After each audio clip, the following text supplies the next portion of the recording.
It's no secret, I love Dragon Ball. I think it is one of the greatest anime of all time. It is without a doubt one of the most influential fictional stories within the last 40 years, but Dragon Ball Z is not perfect. I've made a lot of videos talking about Dragon Ball Z's imperfections, but this time, I'm going to be a little more detailed.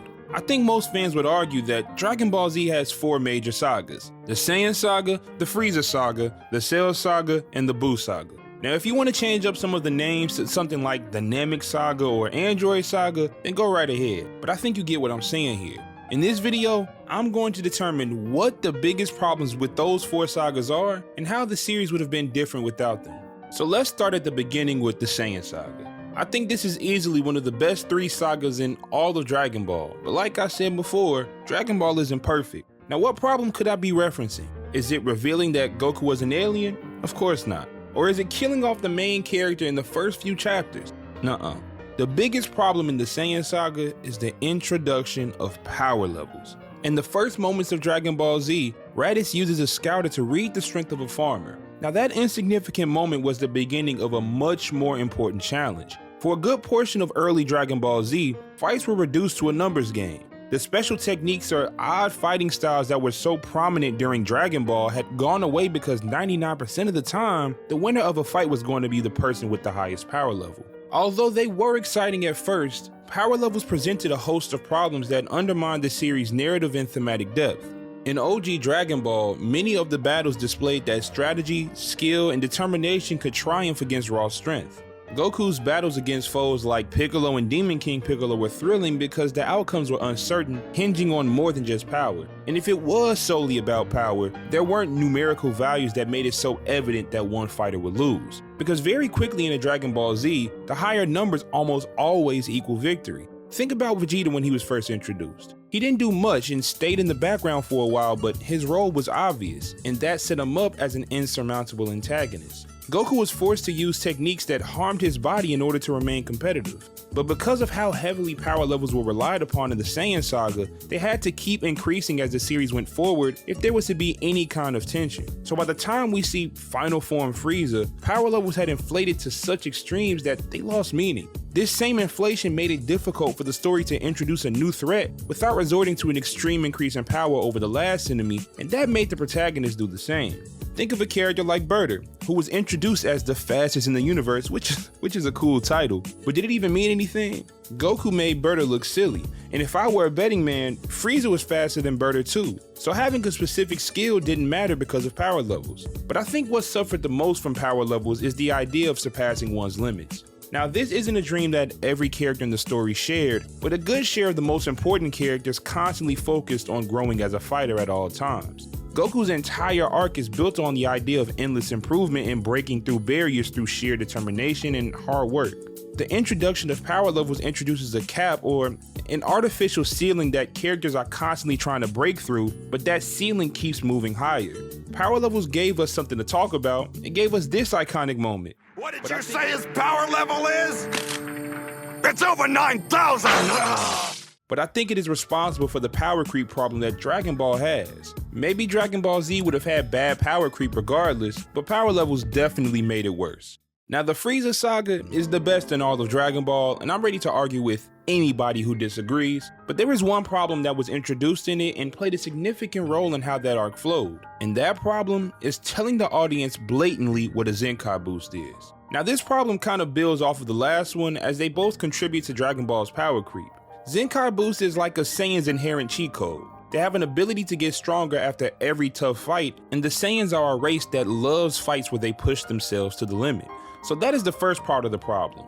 Zenkai boosts are just too convenient. Now, I know they don't play as much of a role in Dragon Ball Super, but the Frieza Saga is shaped by Zenkai boost. Vegeta coming to Namek and being able to take out Queen Dodoria is because of a Zenkai boost. Goku being able to take out the Ginyu Force, training, but also because of a Zenkai boost. Vegeta killing Jace, solely a Zenkai boost. Vegeta being able to go against Frieza, solely a Zenkai boost. And last but not least, Goku fighting Frieza is literally because of a Zenkai boost. Whenever the Saiyans were about to lose, they'd heal and get stronger just like that. It wasn't even a situation where the Zenkai boost was over time. No, it was immediate. Goku and Vegeta and even Gohan rapidly surpassed what was once their peak like every 10 chapters. And speaking of Goku, Vegeta, and Gohan, another issue with the Zenkai boost is that they only benefited Saiyan characters, therefore sidelining other members of the cast. Numerous individuals in Dragon Ball are celebrated for their unique abilities and character traits. However, with the introduction of Zenkai boosts, non-Saiyan characters like Piccolo, Krillin, Tien, and Yamcha found themselves becoming increasingly irrelevant in combat scenarios. Any contributions in development that they would go on to have would be overshadowed by the Saiyans' rapid and seemingly effortless power gains, creating an imbalance that is hard to ignore as the series went on.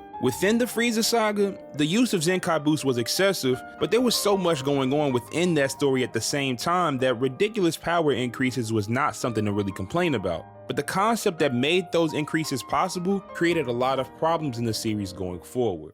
Now, the Cell Saga was the first time where I think Dragon Ball Z started to decline, so there are a couple of different issues I see with it. But none are more important than the decision to bring back Cell after his self-destruction. Cell coming back gave us the father-son Kamehameha, a great moment for Goku and arguably the greatest moment for Gohan in the entire franchise. It also added an unexpected twist to the story. I'm not denying any of that, but I do think Cell coming back diminished the impact of the decision Goku made. Goku's sacrifice was the culmination of his entire life up until that point. Even before the request he made after Cell's defeat, the setup and portrayal of Goku in this moment indicated that this would be the end for Goku. And after a lifetime of pushing his limits and protecting his loved ones, it would all end with Goku teleporting Cell away to keep his friends and family safe. It was kinda ironic too. The last time he'd be able to save his friends would be an unusual way for Goku. Most of the time, Goku would win based on his power, but not this time. Goku trained Gohan to be even stronger than him, allowing someone else to finally take down the main antagonist. But because of Gohan's immaturity, the responsibility of handling Cell goes back to Goku, and like he always does, he finds a way to eliminate the threat. I think that would have been a nice cap to Goku's character, but also a good way to end the original run of Dragon Ball. But as we all know, Dragon Ball did not end with the Cell Saga. The last saga in Dragon Ball Z is the Buu Saga. And when getting to this part, my first thought was, do I have to pick just one? Like, there are so many glaring problems with the Buu Saga that picking just one that I think is the biggest problem was a little tough. In the end, I finally figured it out. And to me, the biggest problem with the Buu Saga is bringing Goku back to life.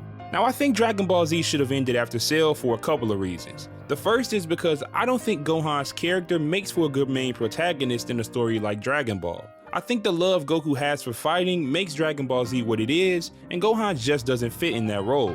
The other reason I think Dragon Ball Z should have ended after Cell is because it provided a great close to Goku's character. Bringing Goku back for a day because of the tournament was okay, but bringing Goku back to life in the Buu Saga diminished the significance of the time we saw with characters like Gohan, Goten, and Trunks.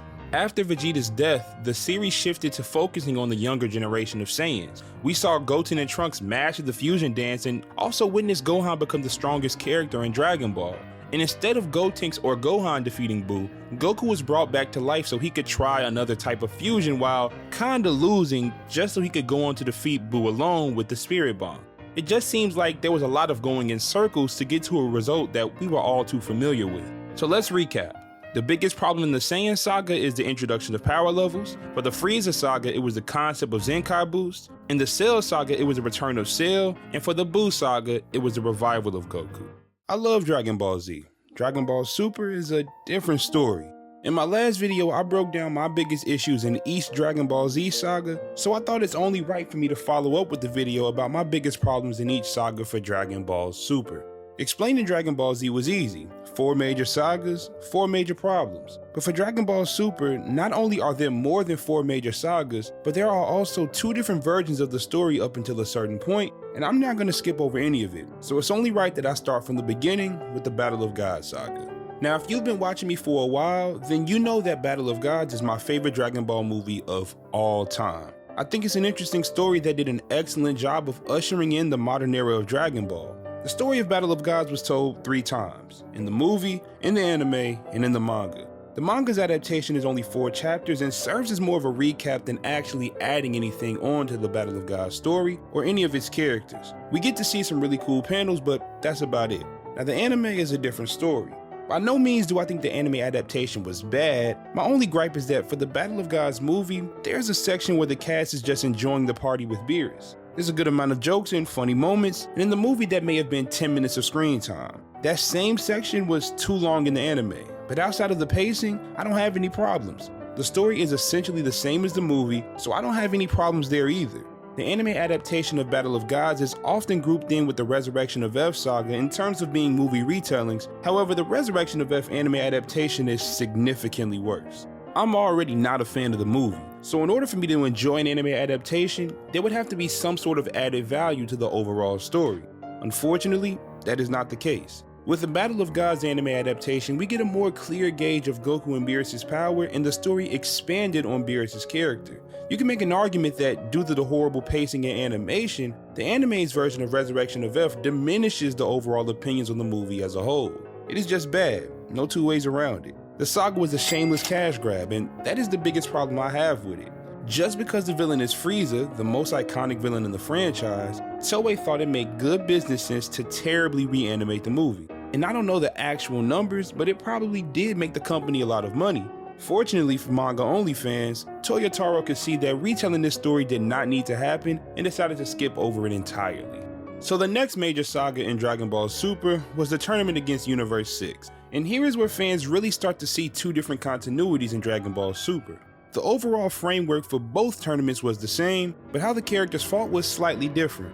Goku uses the God forms in a new and interesting way, but there wasn't the great moment of Super Saiyan Blue Kaioken like the anime. I think that moment is very underrated. It's one of my favorites in the entire franchise. Now, my problem with the manga version is that the fight against Hit was a little too fast. It seems like I'm nitpicking with that choice because I am. The fight with Goku and Hit was so good, and for Goku just to quit was a little disappointing. For the anime, I find myself having a nitpick there too. At the time of its release, I criticized this arc for not being exciting, but in retrospect, this arc doesn't do anything wrong to me. Yeah, it's not out of this world great, but there isn't one aspect that I can look at and say that it's responsible for the arc's problems.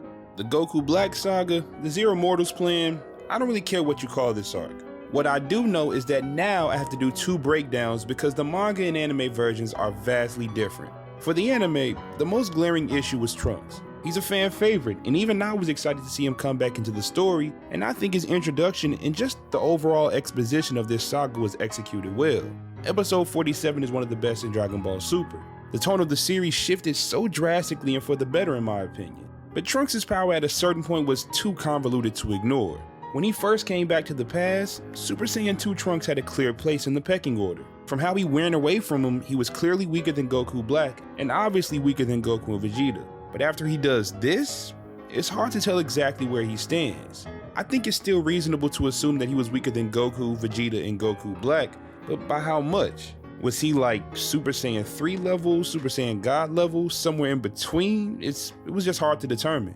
At one point, he's clearly significantly weaker than Black, but then has moments where he overwhelms Black, and to top it all off, he's the one to destroy Zamasu's body. We don't even know exactly why this happened to Trunks either. Super Saiyan Rage? Wasn't Super Saiyan initially unlocked through Fury? Why did Trunks get this unique form with this blue aura? To me, it was a lazy way to power up a fan favorite character so he could have some memorable moments. Goku Black quickly became too strong for Trunks to reasonably catch up to, so he was just thrown a new form. I would have been okay with it if we ever gotten a real training session between Vegeta and Trunks and not just a one-off of them outside. But we didn't. Now the manga is different.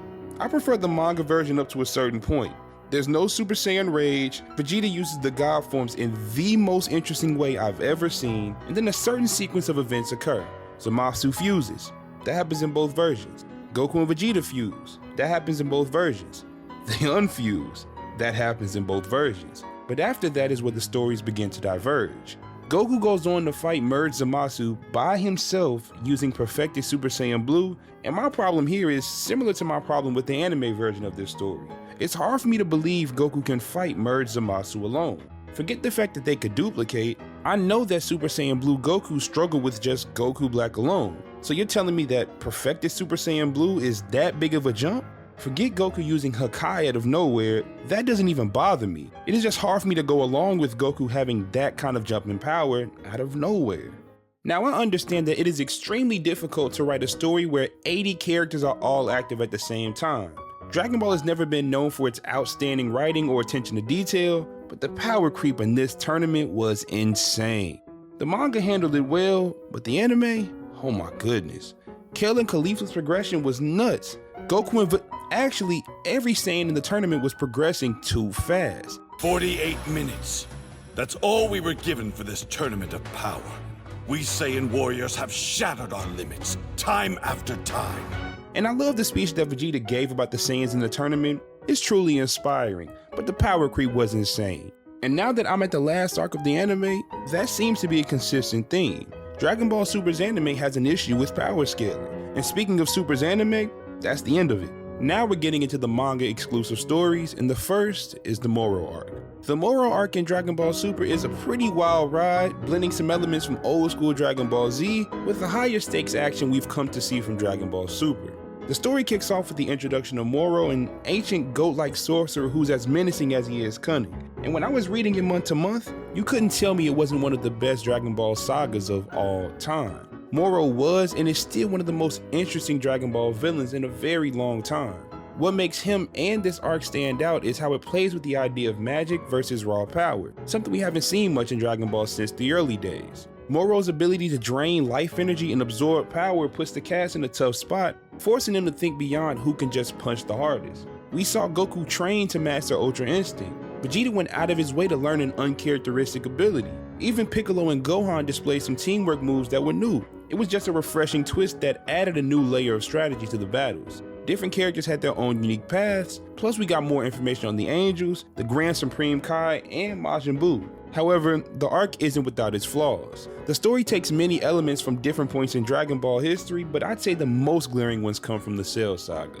Absorbing androids to get stronger, having the ability to use other characters' moves, losing power and reverting to a previous form, threatening to blow himself up when he's lost. Cell did all of those things. Cell threatened the Earth after Gohan dominated him in their fight, and Goku took on the responsibility of dealing with Cell and lost his life in the process. A noble sacrifice. Though for Moro, the situation was slightly different. Gohan and Cell only fought once. Goku faced off against Moro multiple times. He knew exactly how dangerous he was, so giving him a sensu and asking about training wasn't something that I think worked in this situation. I know the action itself fits Goku's nature, but in the past, Goku has been forced to put an end to those who he deems as irredeemable. Am I supposed to believe that Moro deserves a second chance more than Frieza and Kid Buu? Stop it. During Goku having this fireside chat with Moro, things take an unexpected turn and now Goku is stuck. And here's where my problem arises. Goku did defeat Moro, but he only got the win because somewhere in a village far, far away, there was a kid who possessed an unreal amount of power. That's okay, but how did Goku know what kind of attack to hit Moro with? Whis. Whis flat out gave the answer to Goku, and that sucks. Period. Now the last saga in this video is the Granola Saga, and I think the main problem is the result of Granola not being a very convincing antagonist. His thirst for revenge was valid, I guess. The wish to become the strongest was wild, but cool. Don't have an issue there. But about halfway through this story, Granola gives up on his quest for revenge against the Saiyans, therefore a new antagonist has to appear, and that would turn out to be Gas. There is nothing interesting about Gas. His backstory only consists of this interaction with Bardock that is still confusing, and sooner than later, Gas turns into this beast who can't stop getting stronger. Going back and reading this arc, you realize that if Frieza doesn't show up and add an interesting storyline, this would have ended terribly. Gas as constructed was not built to be the main antagonist. Simple as that. Picture this. You're rewatching Dragon Ball for the 100th time and suddenly you notice something off. That's what happened to me, and it led me down a rabbit hole of discovering the biggest problems in each saga. Dragon Ball isn't just another anime or manga. It's a series that changed the game, mixing action, adventure, and humor in a way that influenced countless stories after it. I think it's fair to say that without Dragon Ball, the anime landscape would look pretty different today. But here's the thing, even legendary series have their flaws. In this video, I'm going to look at what I think are the biggest issues in each saga that might change how you see Dragon Ball. But don't worry, this isn't about bashing the series that we all love. It's about appreciating its complexity and maybe even starting some interesting discussions amongst fans. Ready for a hot take?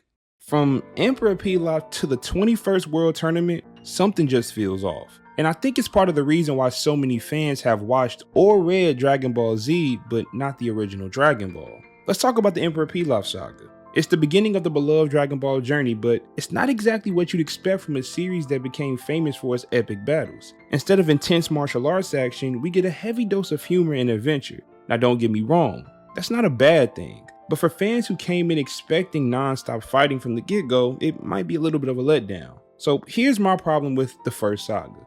I'll be honest, the first saga is kinda boring to me. It feels like Toriyama was still finding his footing, trying to figure out exactly what he wanted Dragon Ball to be. The laid-back feeling is there, but it just doesn't capture the excitement that we associate with later arcs. It's like watching a superhero movie where the hero spends most of the time doing everyday chores. Sure, it might be relatable, but is it what we signed up for?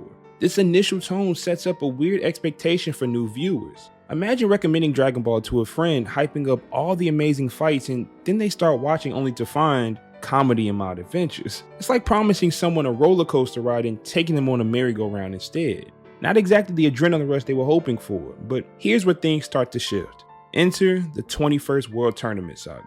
This is where we begin to see more of the martial arts elements that would eventually define the series. It's like Dragon Ball is slowly waking up, stretching its muscles, and getting ready for the intense action that we all know and love. The tournament format introduces us to new characters, higher stakes, and more impressive displays of skill. This transition raises an interesting question. Did these early sagas set the right foundation for what Dragon Ball will become? On one hand, the gradual shift from comedy to action allows for character development and world building. We get to know Goku as more than just a fighting machine. We see his innocence, his growth, and his relationships with other characters. But on the other hand, this slow burn may have turned off some potential fans who were looking for immediate action.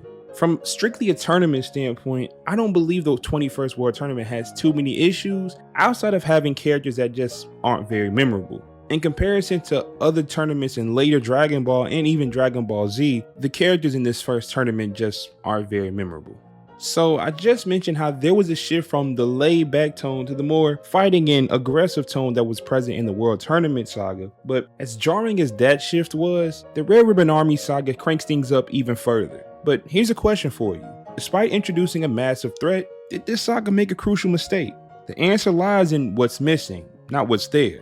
The Red Ribbon Army saga is where Dragon Ball really starts to flex its muscles. We see Goku's power growing, taking on an entire army single-handedly. It's exciting, action-packed, and introduces some cool new characters. But here's the thing. While the Red Ribbon Army is a formidable organization, it lacks a singular compelling antagonist. Think about it. We have General Blue, Colonel Silver, Commander Red, and a whole host of other officers, but none of them really stand out as the big bad of the saga.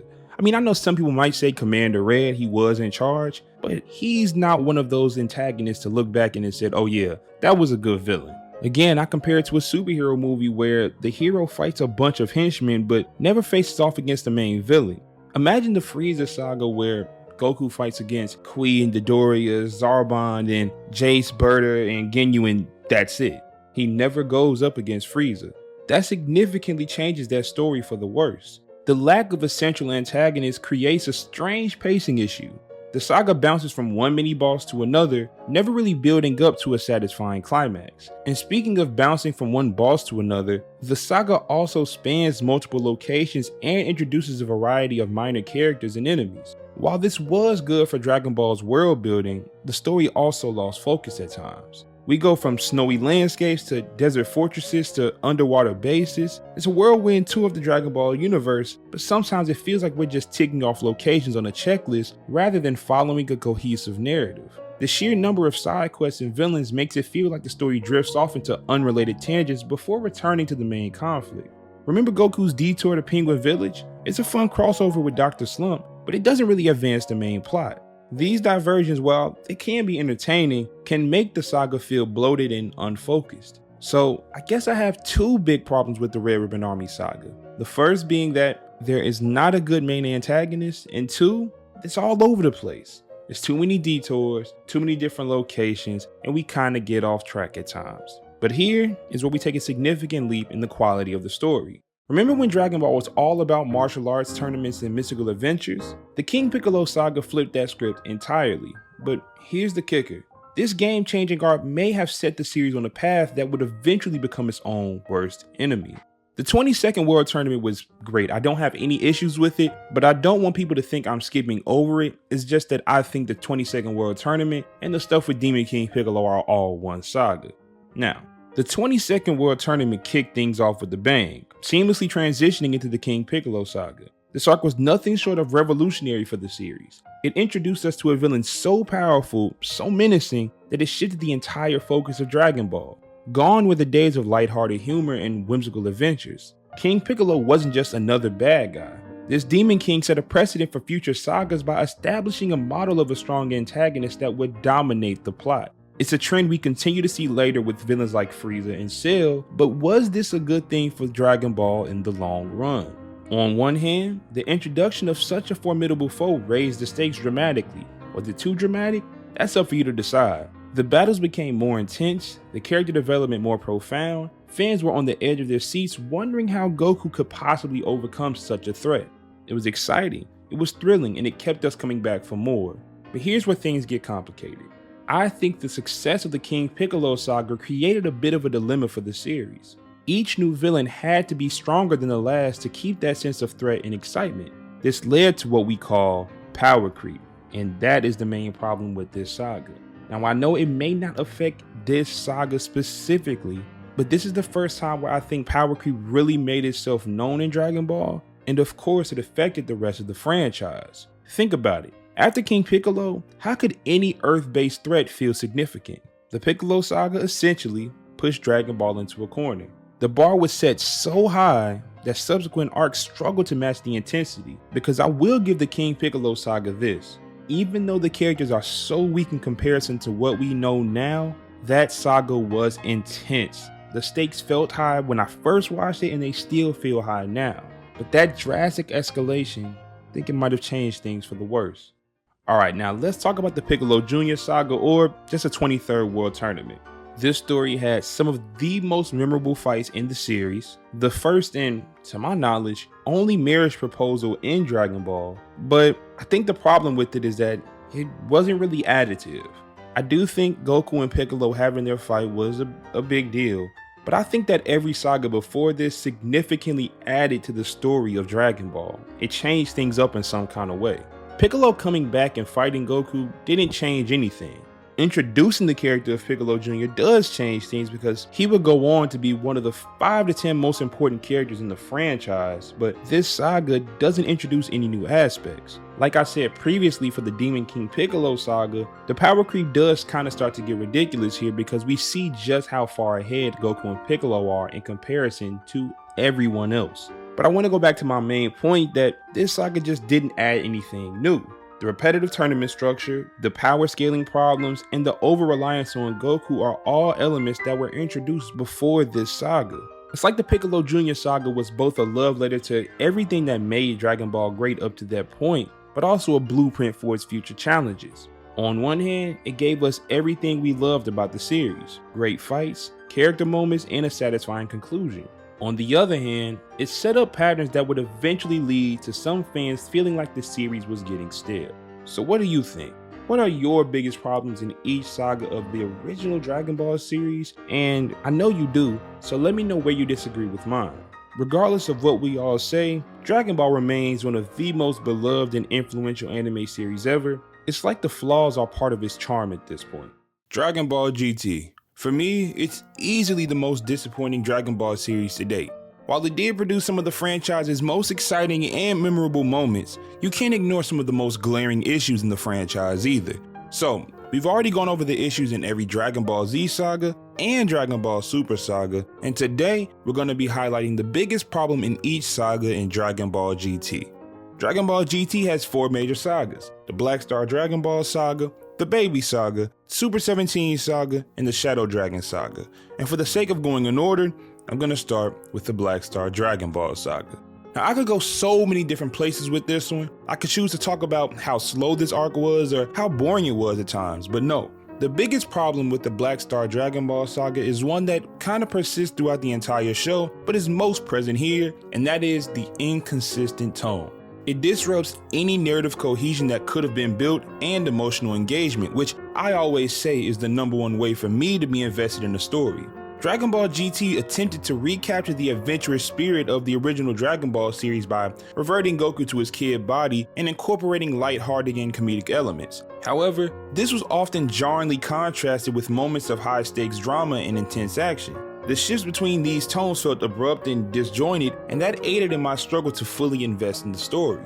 The show's inability to strike a balance between its nostalgic nods to the past and the need to evolve the series' tone for a more mature audience left the saga feeling uneven and unfocused. Like this whole arc was about retrieving the Dragon Balls because the Earth would explode if they didn't. The sense of urgency that you think would accompany that was not there.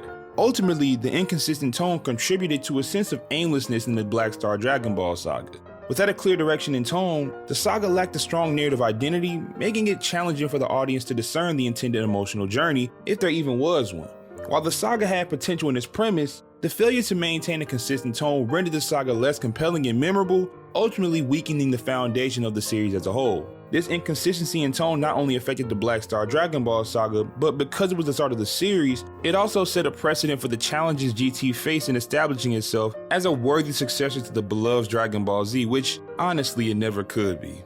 Now the next saga is the Baby Saga, and man did this one have so much promise. The Baby Saga in Dragon Ball GT stands out as one of the most intriguing sagas because of its unique exploration of Saiyan history and accountability. The concept of Baby, a Tuffle genetically engineered to seek revenge on the Saiyan race, added layers to the franchise by introducing a villain with a legitimate grievance. The Saiyans had wiped out the Tuffles, and Baby's return to reclaim what his people lost brought a moral complexity that isn't normally explored within Dragon Ball. His ability to possess others, especially turning Earth's defenders against each other, created a sense of tension and emotional stakes that elevated the usual combat-driven narrative. All of that is great, but the saga's biggest problem is that there's either an extreme lack of build-up or flat out telling the audience much of what will happen.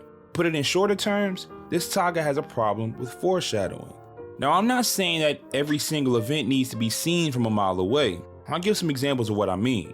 Baby is supposed to be the culmination of the thirst for revenge an entire race has for the Saiyans. This grudge is historic, it goes back a long time. When Baby meets Vegeta and just mentions King Vegeta, Vegeta laughs and somehow knows that Gohan is being possessed by a Tuffle. There's literally no backstory, no flashback, no explanation, nothing. And even when Vegeta magically figures this out, he just laughs it off. I feel like Baby being a Tuffle is supposed to be one of, if not the biggest plot point in the entire saga, but Vegeta has no reaction, so why should I?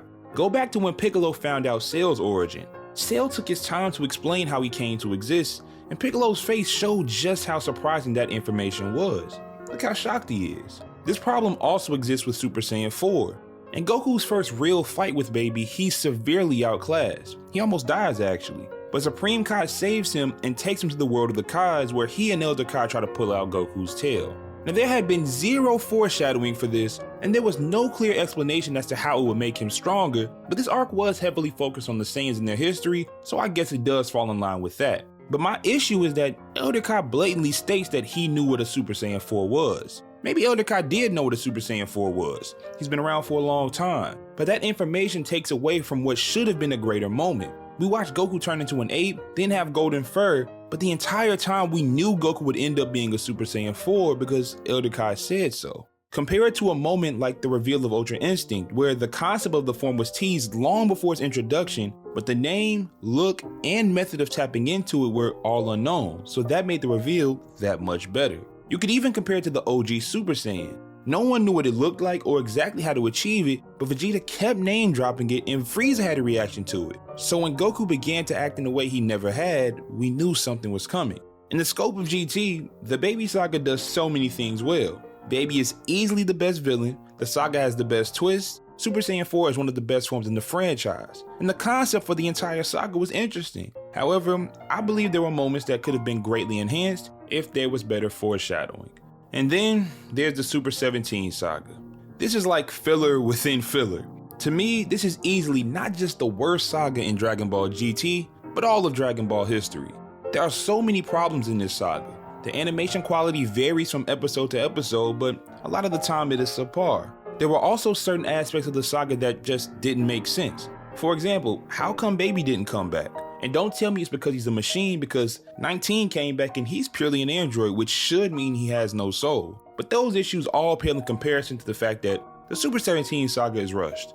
It's 7 episodes. While the idea of combining two powerful androids to create a more formidable enemy had potential, I guess, the execution lacked depth. The arc relied heavily on nostalgia and failed to give proper weight to the character of Super 17 himself, who never felt like a fully realized villain. The saga sidelined many of the main characters and reduced their roles to spectators, and even if Goku was the only notable protagonist, the pacing of the story didn't allow for any significant build-up or emotional stakes.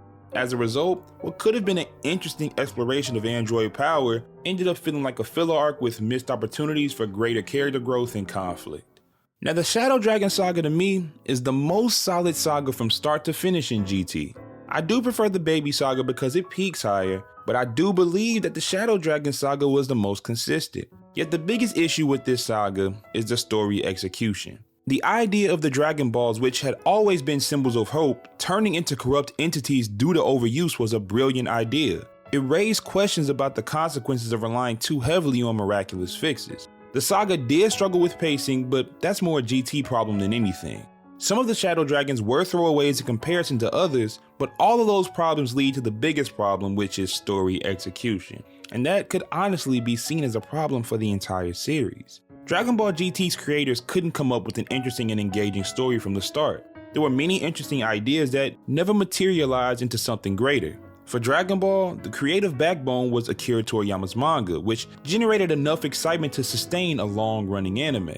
But when Toriyama stepped back for GT, the team was left to create the rest of the series themselves, and they did not even come close to the standard that Toriyama left. Unlike Dragon Ball Super, where Toriyama provided outlines and ideas, giving Toei a roadmap to follow, GT lacked that crucial guidance. Without a strong foundation from Toriyama, the show was all over the place as the studio tried to fill in the gaps but lacked the vision and consistency to make it all work. All in all, Dragon Ball GT suffered from an Akira Toriyama-shaped gap in its storytelling. I've always given GT credit for its cathartic ending, but as I get older, I realize that ending could have been placed at the end of Dragon Ball Z and nothing would change. That ending isn't enhanced by GT at all. Before the end of the video, I want to say that, yes, I know the animation was bad in GT. The voice acting left a lot to be desired, and there are a lot of moments where Goku didn't seem like Goku. But GT was a last-minute project, and picking those issues were the low-hanging fruit. So let me know down in the comments what the biggest problems in each Dragon Ball GT saga was for you. And with that being said, if you haven't already, please hit that like button and subscribe for more videos like this. This is BigTune, and thanks for watching. Y'all have a good one.